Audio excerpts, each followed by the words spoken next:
Hey friends, I hope your week is off to a great start. Today we're trying out another recipe from Claire Saffitz's cookbook, Dessert Person. This time we're headed to the breakfast chapter to try out her coffee cake. So I personally think that any cake can be a coffee cake if you have it for breakfast. However, this recipe is designed with breakfast in mind because there's coffee in the crumb topping, coffee in the batter, and coffee swirl through the middle. It seems perfect for breakfast, but also equally good for afternoon snacks maybe with that coffee break.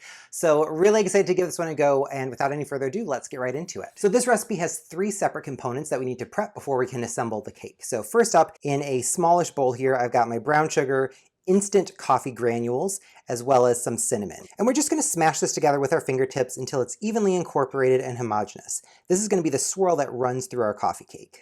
All right, and I think that this texture is looking pretty nice here. So you can see super dry, crumbly, really fine particles overall, nothing too big sticking out. So we can set this aside until we're ready for assembly. So next up, we're going to make that delicious crumbly topping that covers the coffee cake. So in a medium bowl here, I've got some AP flour. To that, I'm adding my brown sugar, along with more instant coffee granules, and then cardamom and kosher salt. Cardamom is a warm spice. If you don't want to buy cardamom specifically for this recipe, subbing with cinnamon would probably be the best alternate. And then just using our fingertips, we're going to toss all of this together to make sure that it's evenly incorporated. All right, and I am liking the look of this here. So you can see it's pretty well evenly incorporated. And now we're going to add in 1 stick of butter. I've got this at room temperature. I've got it kind of cut into tablespoon-sized pieces here. And we are going to just pinch this into the crumb mixture until there are no visible pieces of butter remaining.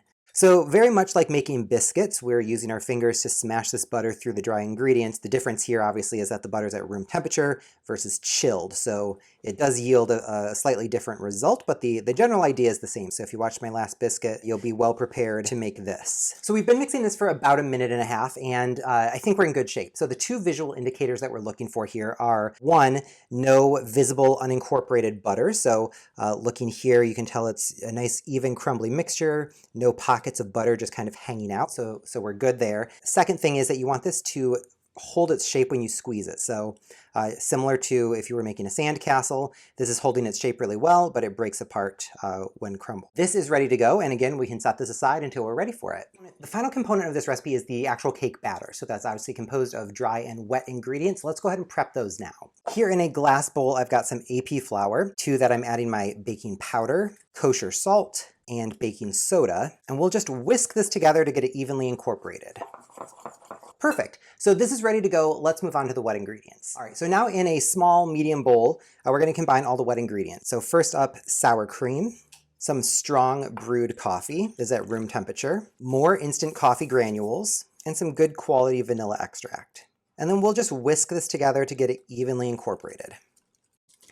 Instant coffee isn't something I typically drink. However, I did buy it for that Dalgona coffee ice cream video that I did at the start of quarantine. So if you have to buy some instant coffee, there are multiple applications you can use for it if you don't prefer to just drink it plain. Now that we've got everything prepped, it's just a matter of combining the ingredients to make the actual cake. So here in my stand mixer, I've got my butter at room temperature. I'm using my scraper beater since we're going to be doing a lot of creaming. This has a little squeegee built in, so I don't have to stop and scrape nearly as often. To the bowl, we're also adding in more brown sugar, along with some granulated sugar, vegetable oil. So we're going to start this on low speed just to get everything kind of incorporated, and then we're going to crank it up to medium-high and beat this for about 5 minutes. So a lot of the lift in this cake is coming from what we're doing right now, aerating the mixture. So you don't want to rush this. So this is looking nice and evenly incorporated. So let's crank this up and get some air in there. So this has been 2 minutes, and you can already see it's super light and fluffy. This is kind of looking almost like buttercream frosting at this point, so absolutely beautiful. So let's give this another probably 2 minutes, and we'll see how much fluffier it gets from here.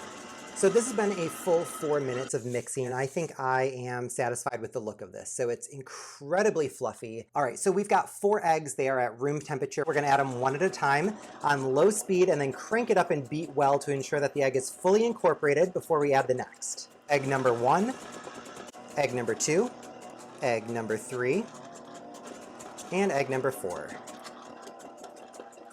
So you can see the texture here, it's super luscious, it's really, really thick, still super fluffy. All right, so now over low speed, we're going to alternate adding the dry and wet ingredients. So this is an alternating creaming method.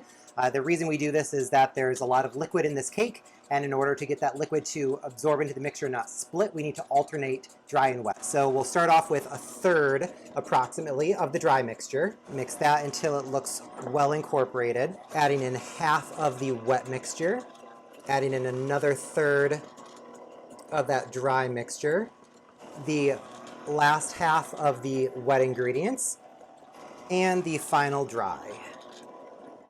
All right, so we are good to go. This batter looks and smells incredible. So finally, we are ready to assemble this cake and bake it. So we've got our batter, it's looking nice and fluffy. We've got the crumb topping, and then we've got our coffee layer that's gonna go through the center. I've got a 9x13 metal pan generously greased with butter. We're going to add in about 1/2 of this mixture into the 9x13 pan. And I'm just using the back of a spoon to smear this all the way to the edges, corner to corner, and try to get as even a layer as possible. So we've got our even layer of cake. Now we're going to take this crumb filling mixture that we made before, and we're going to sprinkle this evenly, going edge to edge.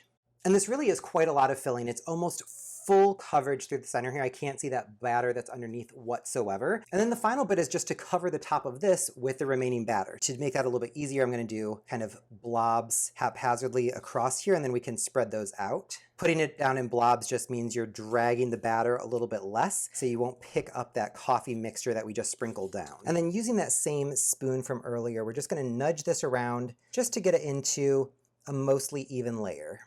All right, and then the final bit here is the proper crumb topping. Clearly this is gonna be a lot of topping to cover this cake, so that's really nice. So putting on a nice even thick layer. With this ready to go, we're gonna pop it into our 350-degree oven for 40 to 45 minutes until a toothpick inserted into the center comes out cleanly. The cake still should have a little bit of wobble in the center when we remove it from the oven. In total, my cake baked for 43 minutes. I let it cool on a wire rack for about an hour and a half until it was down to room temperature, and this is the end result. So you can see we got a nice amount of rise on the cake. The texture here of the actual cake itself is super light and fluffy, a really well-defined coffee swirl through the center there.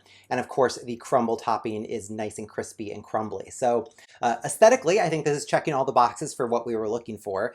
The aroma on this, fantastic. And I'm really keen to give this a try. So let's see how it tastes.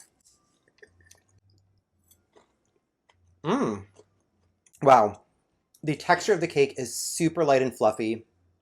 We did a good job incorporating that air early in the whipping process, so not a huge surprise there, but really soft and tender, so I enjoy that. The swirl through the center, I could go with a little bit more, honestly. Good amount of flavor. I'd like more of a presence there. It does have a nice balance of bitter and sweet, so I think it's working well. I would just like more, maybe like a 1.5 times of that part of the recipe. Crumble topping, really tasty. I don't know if I like the coffee granules in the crumb topping because they're not dissolved. So in the cake, it's fine because it's dissolved. In the filling in the center, it's like semi-dissolved, right? Because it absorbed moisture from the cake during the baking process. But in the top, there's a little bit of like a sharp bitterness to it that I don't necessarily love it. But overall, yeah, it's really tasty. And it made a huge serving. Claire said that this will freeze well. So I am stocked up with coffee cake for the next month or so, and I am sure to enjoy this. I really hope you enjoyed this week's video. If you did, please be sure to give me a big thumbs up and click subscribe. Thank you so much for watching. I'll see you next week.